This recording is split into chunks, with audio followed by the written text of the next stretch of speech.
ஒரு புது அரசியல் கட்சி அதோட முதல் பொதுக்கூட்டத்தையே நடத்த விடாம தடுத்தா எப்படி இருக்கும்? அதுவும் இது வெறும் ஒரு அட்மினிஸ்ட்ரேட்டிவ் இஷ்யூவா இல்ல திட்டமிட்டு வச்ச ஒரு பெரிய ட்ராப்பா? வாங்க, பெரம்பூர்ல தமிழக வெற்றி கழகத்துக்கு நிஜமாவே என்னதான் நடந்துச்சுன்னு நாம கொஞ்சம் ஆழமா அலசி பாப்போம். எல்லாத்துக்கும் ஆரம்ப புள்ளி இந்த ஒரு நாள் தான். மார்ச் 27, 2026. அன்னைக்கு தான் தமிழக வெற்றி கழகம், அதாவது தவக, அவங்களோட தேர்தல் பயணத்தையே ஆரம்பிக்க போறதா இருந்துச்சு. ஆனா பாருங்க, கடைசி நேரத்துல கதவு சத்தப்பட்டுச்சு. இது ஆபீசருங்க பண்ண தாமதமா, இல்ல இதுக்கு பின்னால அரசியல் அதிகாரத்தோட நேரடி தலையீடு இருக்குதா?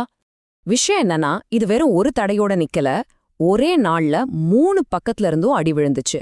ஒன்னு, பெரம்பூர்ல மீட்டிங்க்கு பெர்மிஷன் கேன்சல். இதனால 234 வேட்பாளர்களையும் அறிமுகப்படுத்துற பிளானே மொத்தமா நின்னு போச்சு. ரெண்டாவது, அதே நாள்ல வில்லிவாக்கத்துல இருந்து அவங்க எலெக்ஷன் ஆபீஸ்க்கு அறநிலையத்துறையில இருந்து ஒரு நோட்டீஸ் வருது. இது எல்லாமே ஒரே நாள்ல நடக்குது. தற்செயலா நடக்கிற மாதிரி தெரியுதா உங்களுக்கு?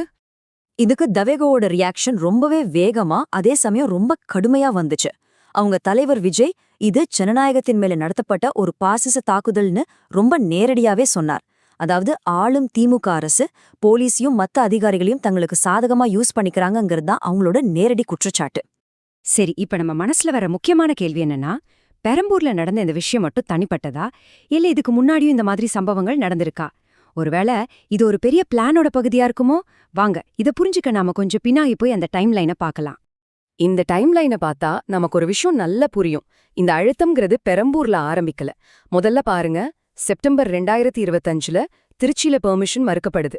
அதுக்கப்புறம் கரூர்ல நடந்த அந்த துயரச் சம்பவம், அது தவக கூட்டங்கள் மேல ஒரு பெரிய கரையை உண்டாக்கிடுச்சு. டிசம்பர் மாசம் ஈரோட்ல மீட்டிங்க்கு எக்கச்சக்க கண்டிஷன்ஸ் போடுறாங்க. அப்புறம்தான் சாம முக்கியமானது, எலெக்ஷன் தேதி அறிவிக்கிற அதே நாள்ல விஜய் கிட்ட சிபிஐ 7 மணி நேரத்துக்கு மேல விசாரணை நடத்துறாங்க.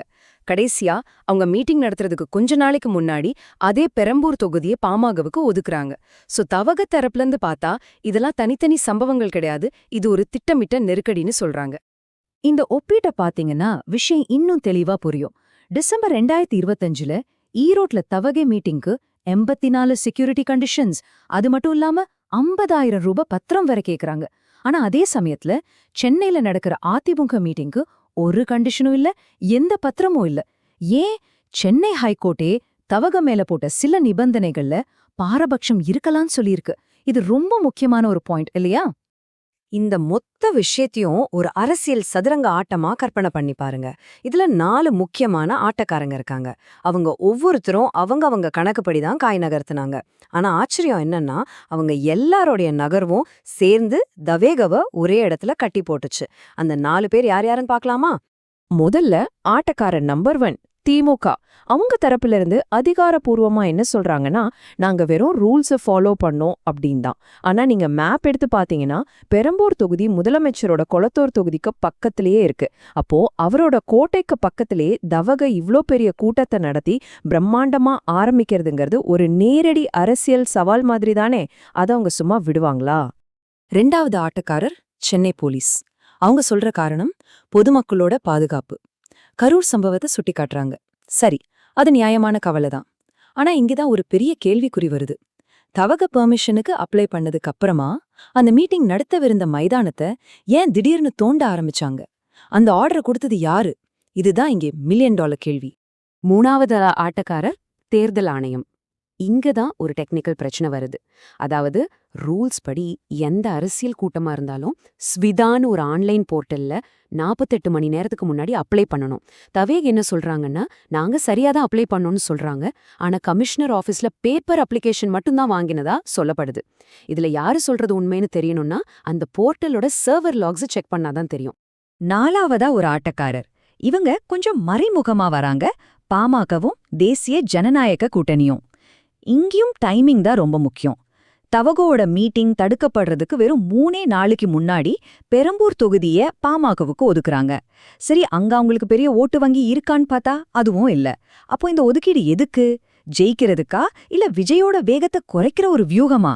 வெறும் 3600. ஆமா, 2016 எலெக்ஷன்ல பெரம்பூர் தொகுதியில பாமக வாங்கின மொத்த ஓட்டே இவ்ளோதான். இந்த ஒரு நம்பர் போதும் பெரம்பூர்ல பாமகவோட என்ட்ரிங்கிறது ஓட்டு கணக்கு இல்ல, அது ஒரு பக்கா ஸ்ட்ராட்டஜிக் மூவ்ங்கிறது அப்பட்டமா தெரியுது. அப்போ இது எல்லாமே ஒரு பெரிய சதி திட்டமா? இந்த 4 பேரும் ஒன்னா உட்கார்ந்து பேசி பிளான் பண்ணாங்களா அப்படின்னு கேக்குறதுக்கு நம்மகிட்ட எந்த ஆதாரமும் இல்ல. ஆனா ஒண்ணு மட்டும் நிச்சயம், அவங்க ஒவ்வொருத்தரும் தனித்தனியா செஞ்ச வேலைகள் எல்லாம் சேர்ந்து தவகவுக்கு ஒரே பெரிய தடையை உருவாக்கிடுச்சு. சில சமயம் ஒரு பெரிய திட்டம் இல்லாமலேயே எல்லாருடைய நலனும் ஒரே மாதிரி அமையும் போது இப்படி நடக்க வாய்ப்பு இருக்கு. இங்க அதுதான் நடந்திருக்கலாம். சரி, இந்த தடைகளை எல்லாம் தாண்டி தவைக என்னதான் பண்ணலாம்? இப்போ அவங்க முன்னாடி ஒரு 3 அடுக்கு மாஸ்டர் பிளான் இருக்கு. முதல்ல உடனடி நடவடிக்கையா நடந்த எல்லாத்துக்கும் அதிகாரப்பூர்வமா புகார் கொடுத்து அந்த ஆன்லைன் போர்ட்டல் பத்தின விவரங்களுக்கு RTI போட்டு அதுக்கு பதிலா பர்மிஷனே தேவைப்படாத ஒரு சின்ன கூட்டத்தை பெரம்பூர்ல நடத்தி காட்டணும். அடுத்ததா குறுகிய காலத்துல இனிமேல் எல்லா பர்மிஷனுக்கும் 72 மணி நேரத்துக்கு முன்னாடி அப்ளை பண்ணி ஒரு லீகல் டீமை தயாரா வச்சுக்கிட்டு ஒரே இடத்துல பெரிய மீட்டிங் போடுறதுக்கு பதிலா சின்ன சின்னதா மைக்ரோ கேம்பெயின் பண்ணலாம். கடைசியா நீண்டகால பார்வையில வேட்புமனு தாக்கல் பண்ற நாளையே ஒரு பெரிய பிரச்சாரத் தொடக்கமா மாத்தி இந்த தடைகளையெல்லாம் தங்களுக்கு சாதகமான ஒரு ரெசிலியன்ஸ் மெசேஜா மாத்தணும். அப்போ இதுக்கு நம்மளோட இறுதி தீர்ப்பு என்ன? இந்த பெரம்பூர் பொறிங்கிறது எவ்ளோ தூர உண்மை? எல்லாத்தையும் வச்சு பார்க்கும்போது இதுல 60% உண்மையான அரசியல் தடைன்னே சொல்லலாம். ஒரு 30% முறையான நிர்வாக சிக்கல்கள், மீதி 10% தான் தவைக தரப்பிலிருந்து வந்த கொஞ்சம் மிகைப்படுத்தப்பட்ட கதையா இருக்கலாம். சுருக்கமா சொன்னா நெருக்கடிங்கிறது நிஜம்தான். ஆனா தவைகையோட அமைப்பு ரீதியா இருந்த சில குறைபாடுகளும் சேர்ந்து இந்த சாதாரண அழுத்தத்தை ஒரு பெரிய நெருக்கடியா மாத்திருச்சு. கடைசியா ஒண்ணுதான், அவங்க ஒரு மீட்டிங் நடத்துறதுக்கு மைதானத்தை வேணும்னா தடுக்கலாம். ஆனா தமிழக வெற்றிக் கழகம் முன்னாடி நிக்கிற உண்மையான ஆழமான கேள்வி இதுதான்: உங்களுக்கு ஒரு மைதானமே இல்லாம ஒரு கட்சியா நிக்க முடியுமா? இந்த கேள்விக்கான பதில வர தேர்தல் முடிவுதான் சொல்லப் போகுது.